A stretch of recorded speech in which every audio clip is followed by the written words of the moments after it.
Hello, I'm Humayun Ansari, and the title of my talk is Islamophobia a Form of Racism?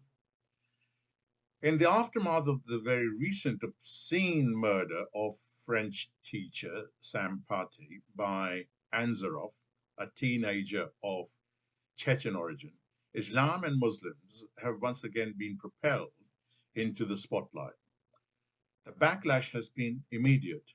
For instance, President Macron has applauded projections of Prophet Muhammad's cartoons on public buildings, while the Minister of Interior, Gérald Darmanin, has described anti Islamophobia organizations, such as the Collective for Countering Islamophobia in France, an organization which is a member of the European Network Against Racism of 20 years standing, and whose mission is to fight racism and racial discrimination, specifically Islamophobia, as enemies of the Republic. And he has threatened to dissolve them. Indeed, Darmanin has asserted without offering any evidence that CCIF was, I quote, obviously um, involved in the events that led to the killing of Patti.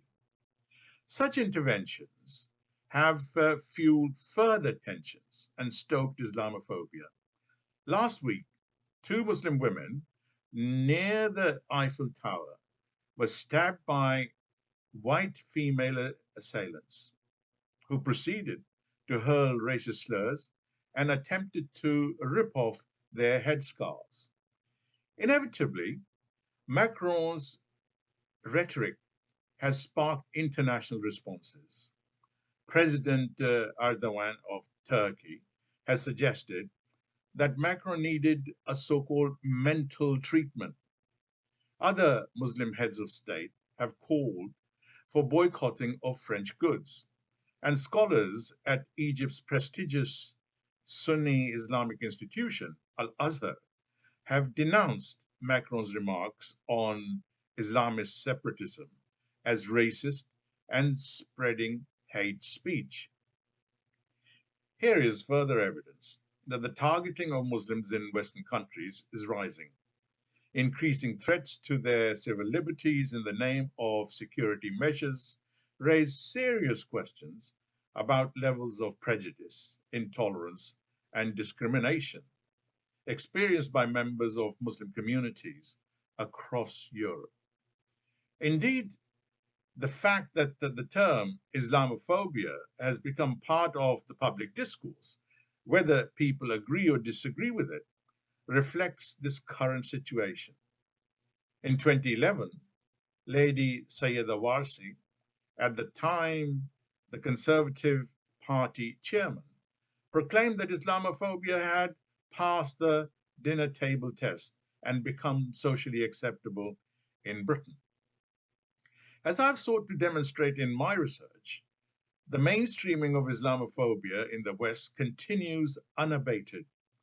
A recent report by Hope Not Hate, the anti racist organization, has highlighted that Islamophobia is deeply implicated, deeply rooted in the Conservative Party.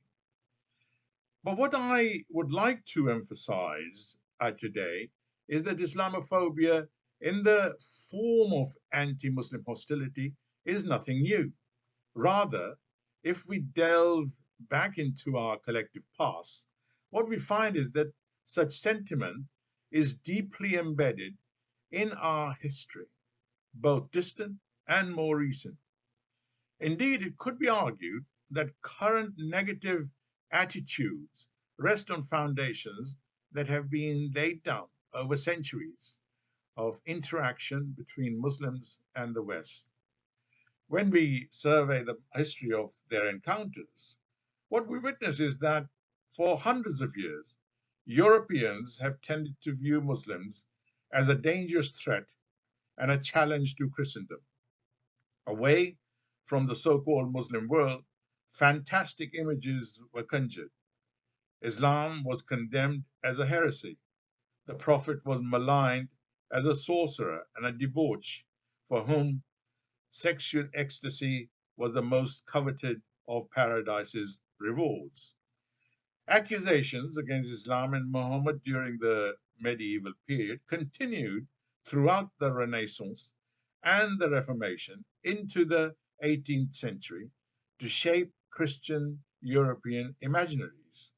Martin Luther denounced Islam as the work of the devil, and during the Enlightenment, excuse me, Voltaire attacked it in his tragedy, Le fanatisme ou Mohammed le prophète.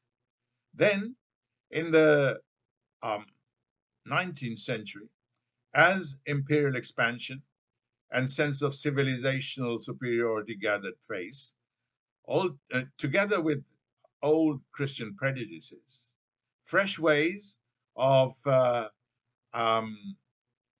denigrating Islam emerged. William Muir, a lieutenant governor in India and cataloger of Islamic history, in his Life of Muhammad, published after the allegedly Muslim-led Indian uprising in 1857, concluded that the sword of Muhammad and Quran are the fatal enemies of civilization, liberty, and the truth which the world has yet known. Popular hostility towards Muslims subsequently in the second half of the century became increasingly caught up in anti-Ottoman sentiment, fueled by a stream of horror stories about unspeakable Turks massacring their Balkan and Armenian populations. Thus, a threefold line of attack against Islam and Muslims. They were sensual, violent, and fraudulent, endured from this time onwards. Not surprisingly, such rhetoric encouraged widespread outpourings of emotion and agitation against Turks, who were popularly regarded as evil and cruel, lacking in terms of education, respect for women, and scientific and constitutional progress. Muslim misrule, decadence, and corruption was a compelling view in Victorian England, making it a target of contempt.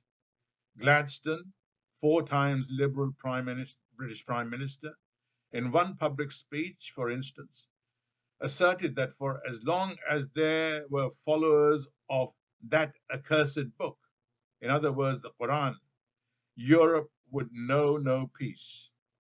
Clearly, therefore, Muslims in Britain from the 19th century onwards were both individually and collectively have faced hostility, and this has taken a variety of forms, from religious bigotry to discriminatory treatment in housing, employment, education, and the criminal justice system, to physical violence. But equally, in different ways, from then through to the present, and thanks to political and social organization mobilization, Muslims have also robustly sought to resist prevailing anti-Muslim or Islamophobic sentiment. Their strategies shaped by the unfolding context in which they have found themselves. For instance, to take a 19th century example, in Liverpool in the 1890s, Abdullah Quilliam, a convert to Islam, and his fledgling congregation were frequently attacked in the press, with Islam denounced as Eastern humbug and un-English religion. Mobs assembled in front of his mosque and proceeded to pelt the imam with mud, stones, and filth, targeting worshippers as they left the premises. But these Muslims in turn resisted the attacks as best as they could via public meetings and the press.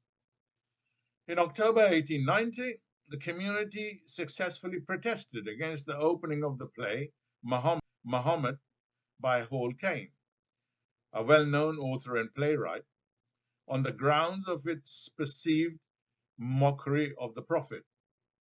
Interestingly, on this occasion, and in contrast to Western governments of the day, um, they took note of Muslim sensitivities. On the recommendation of the Lord Chamberlain of England, the production of the play was actually halted. Furthermore, when we consider the history of engagement between Muslims in the West, it is remarkable how often the same themes and stereotypes have been used to represent Islam and Muslims, and how frequently stories from the past are invoked to reignite fears, anxieties, and animosities triggered by events in the present. Time and again, for instance, the Crusades, together with the somewhat later Muslim conquest of Constantinople in 1453, get mentioned when relations between Islam and the West are placed in their longer term historical perspective. Saladin, we are back. So France's General Henri Gouraud is said to have declared when he entered the Kurdish warrior's tomb beside the Umayyad Mosque in August 1920, after the French had taken control of Damascus.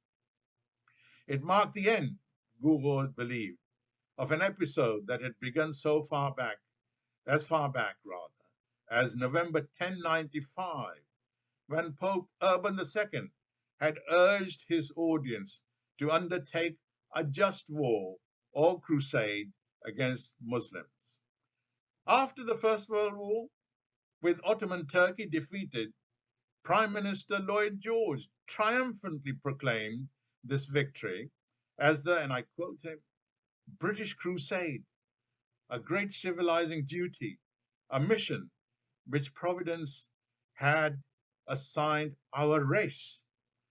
Almost a century later, in the aftermath of 9/11, President George W. Bush showed how deeply the Crusades remained embedded in the um, in the West's consciousness when we subsequent when he spontaneously declared his war on terror, Operation Infinite Justice, as a crusade involving this time the invasion of Muslim Afghanistan and and Iraq.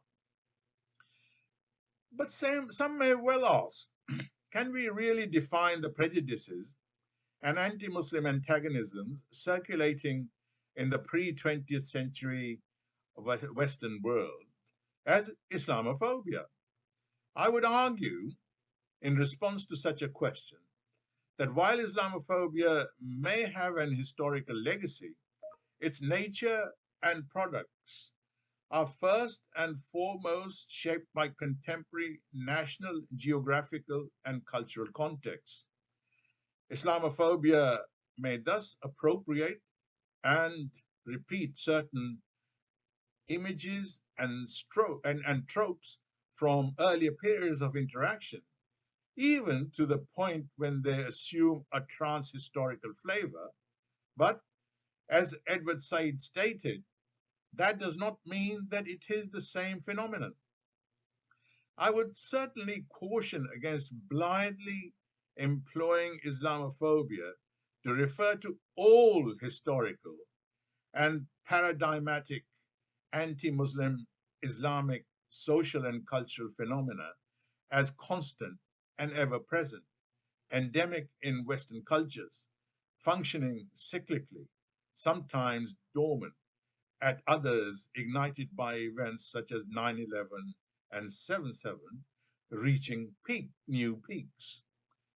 That said, I feel that it needs to be recognized that because of ignorance of this history and the enormous emphasis on Muslim Western antipathies in recent years, the expression of anti-Muslim ideas and sentiments has become increasingly salient in the contemporary West.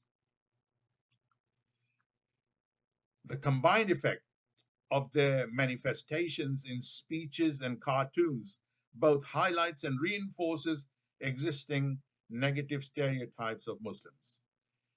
The right of individual Muslims to practice their religion as they wish is often resisted as an unwelcome challenge to dominant cultural values and norms. The view that Muslims do not understand, appreciate, and therefore do not are not committed to European and, dare I say, Christian values, then provides validation for violence against them, ranging from verbal abuse to physical assaults, including the desecration of graves and the vandalizing of mosques and other property. It validates discrimination in employment practices or in the provision of services, say in relation to health and education. And it justifies exclusion from public and public institutions. These different dimensions of Islamophobia reinforce one another. And yet, the definition of Islamophobia and its relationship with racism remain contentious. In November 2018, the All Party Parliamentary Group published a working definition of Islamophobia, as I quote, rooted in racism, a type of racism that targets expressions of Muslimness or perceived Muslimness. The message being sent out was that it is structural, often unconscious, and has is seeped rather into the social, political mainstream. But this definition,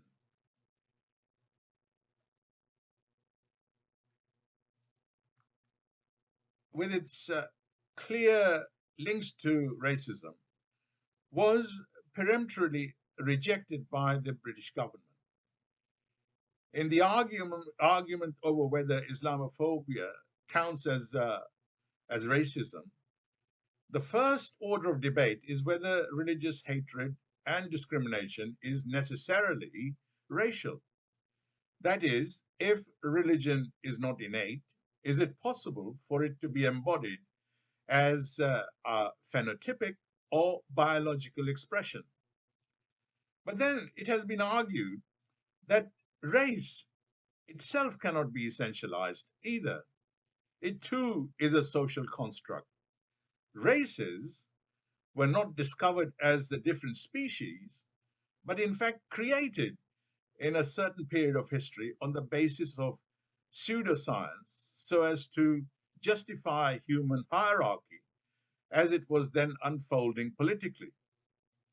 It is precisely the impossibility of biology to create races that makes it possible to see the construction of races as collective identities produced by social processes.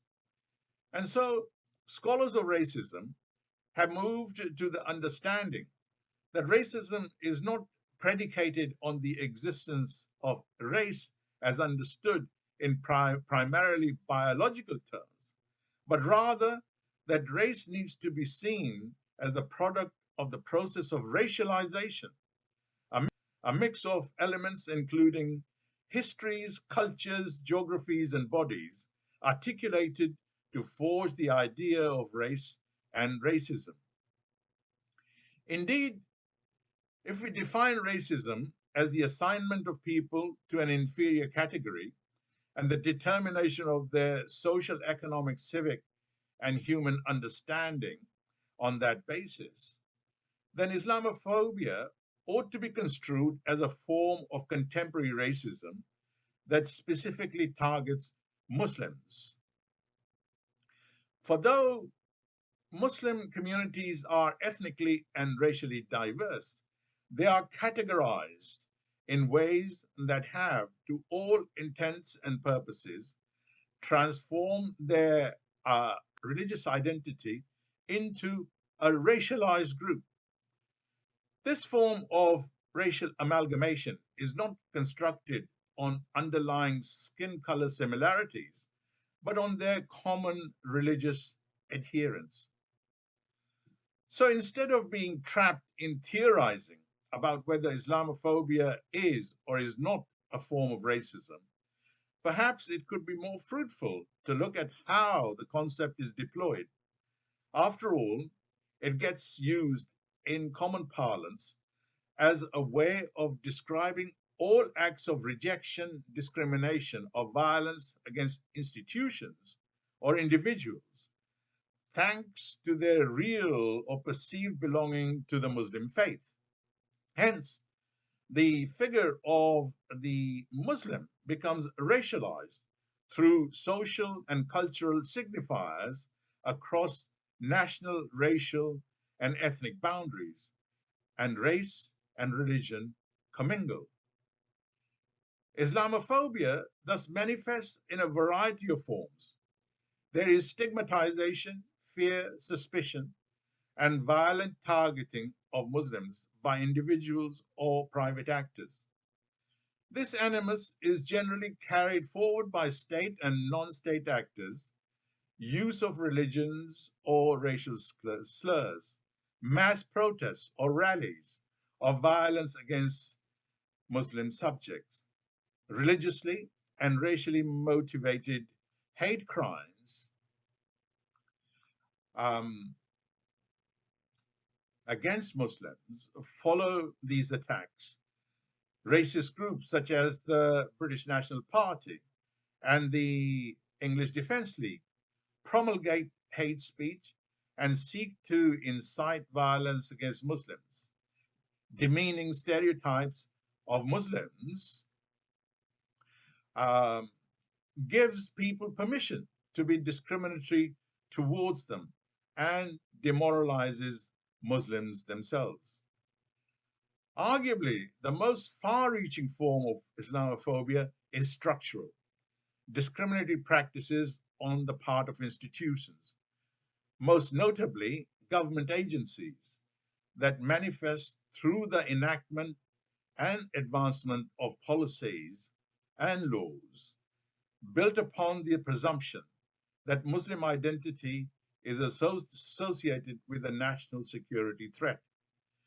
These have, among other responses, included the increased surveillance of Muslim communities, mosques, and schools attended by Muslims through government programs such as countering violent extremism. Systematic surveillance of Muslim communities exemplifies this kind of Islamophobia most powerfully. To take one example, in March 2005, Hazel Blears, Home Office Minister, speaking at the Commons Home Affairs Committee, inquiry into the impact of anti-racist measures on community relations, told MPs and that people, and I quote, of Islamic appearance should be prepared to be stopped and searched. There was no getting away from it, she declared, because the terrorist threat came from people falsely hiding behind Islam. She went on, if a threat is from a particular place, then our action is going to be targeted at that area, even if it means that some of our counter-terrorism powers will be disproportionately experienced by the Muslim community. So to conclude, the diversity of the so-called Muslim world in terms of nationality, language, ethnicity, culture, and other markers of difference might lead to reject popular notions of racism against Muslims as a singular racial group. Yet practices of racial profiling built into the war on terror over the last 2 decades perpetuate a logic that demands the ability to define what a Muslim looks like from appearance and visual clues. Accordingly, in many ways, it is through cultural markers such as religious practice, clothing, language, and identification, through the profiling of Muslims as Muslims, that their religion is racialized and the signs of a religion become signified as racial difference. Let me end with a final example. Hussein Çelen, highly acclaimed Turkish Cypriot British fashion designer, to all intents and purposes, an ethnically white person, changed his name from Hussein Çelen to Çelayan. Why? To quote a recent interview with him, in which he described his experience of being a Muslim identity in early 21st century Britain. My life was turned upside down by 9/11. I had experienced racism at boarding school, but from that day, I was made to feel uncomfortable, acutely aware of my cultural identity. Having a Muslim name affected my business. Buyers would make comments, quote, I wouldn't have a designer with that name in my shop. It took a long time for me to adjust. Thank you.